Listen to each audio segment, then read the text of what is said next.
নমস্কার বন্ধুরা, সম্পাস রান্নাঘরে আপনাদের সকলকে স্বাগত। আজ আবার একটা রেসিপি নিয়ে আপনাদের কাছে চলে এলাম। আজকে আমি বানাচ্ছি অরেঞ্জ টি বা কমলা লেবু চা। আজকাল সোশ্যাল মিডিয়ায় এই অরেঞ্জ টি বা কমলা লেবু চা খুব ভাইরাল হয়েছে। আমিও এই ভাইরাল রেসিপিটা আপনাদের বানিয়ে রেসিপিটা শেয়ার করলাম।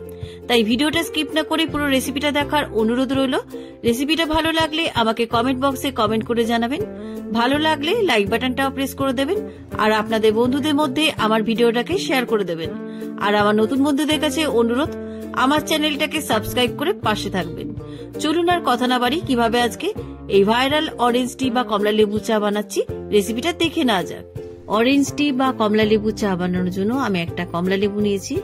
ছুরি দিয়ে কমলা লেবুটাকে মাঝখান থেকে দু টুকরো করে কেটে নিলাম। এবার আমি কমলা লেবুর পাল্পগুলো আমি চামচ দিয়ে এভাবে ঘুরিয়ে ঘুরিয়ে বার করে নিচ্ছি। দেখুন এইভাবে।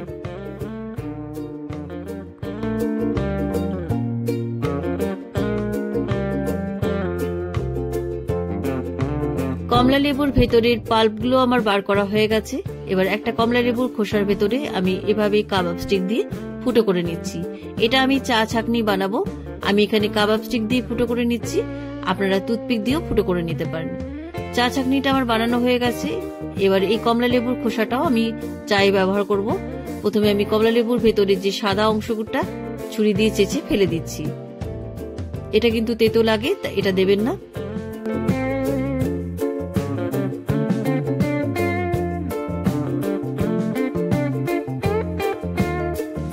ছুরি দিয়ে চেঁচে কমলা লেবুর সাদা অংশটা আমি বাদ দিয়ে দিলাম। এবার এই কমলা লেবুর খোসাটাকে আমি পাতলা পাতলা করে এভাবে কেটে নিচ্ছি। দেখুন, খুব পাতলা পাতলা করে কেটে নিচ্ছি।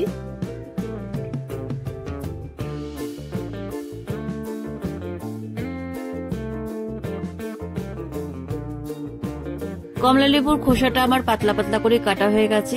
এবার আমি চাটা বানাবো। চাটা বানানোর জন্য ইন্ডাকশনে একটা পাত্র বসিয়ে দিলাম। এবার এই পাত্রের মধ্যে আমি দিয়ে দিচ্ছি 2 কাপ জল। আপনারা যত কাপ চা বানাতে চান সেই পরিমাণ বুঝে জল এবং কমলা লেবু দেবেন। 4 কাপ চা বানালে পরে 2টো কমলা লেবু লাগবে। জলটা গরম হয়ে গেছে। এবার আমি কমলা লেবুর পাল্পগুলো দিয়ে দিলাম। এবার আগে থেকে কেটে রাখা কমলা লেবুর খোসা বা অরেঞ্জ পিলগুলো দিয়ে দিলাম। এবার আমি কমলা লেবুগুলোকে 10 মিনিট মতো সেদ্ধ করে নিচ্ছি। তবে শুধু কমলা লেবুর পাল্প দিলে কিন্তু এই কমলা লেবুর চায়ের ফ্লেভারটা কিন্তু স্ট্রং পাবেন না। এই অরেঞ্জ পিলগুলো কিন্তু অবশ্যই দেবেন, তাহলে অরেঞ্জ ফ্লেভারটা পুরোপুরি পাবেন।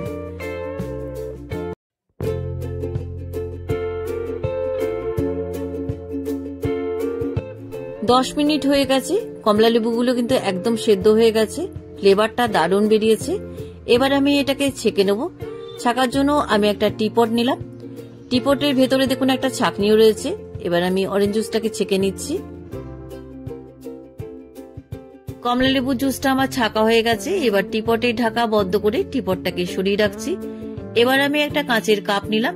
কাপের উপরে আমি যে কমলা লেবুর খোসা দিয়ে চা ছাঁকনি বানিয়েছিলাম সেই চা ছাঁকনিটা একটু ছোট হচ্ছে বলে আমি একটা চপস্টিক রেখে তারপর চা ছাঁকনিটা রাখলাম। এবার এই কমলা লেবু চা ছাঁকনির উপরে দিয়ে দিলাম 1 টেবিল স্পুন চা পাতা। এবার আমি কমলা লেবু জুসটা এই চায়ের উপরে ঢেলে দিচ্ছি।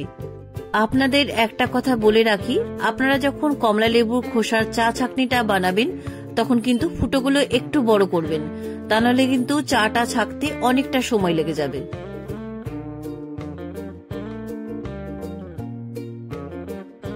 চাটা আমার ছাকা হয়ে গেছে। এবার এই কমলা লেবু চায়ের মধ্যে দিয়ে দিচ্ছি 1 টেবিল স্পুন মধু। মধুটা চায়ের মধ্যে খুব ভালোভাবে মিশিয়ে দিলাম। এবার একটা মিন্ট দিয়ে আমি চাটাকে সার্ভ করছি।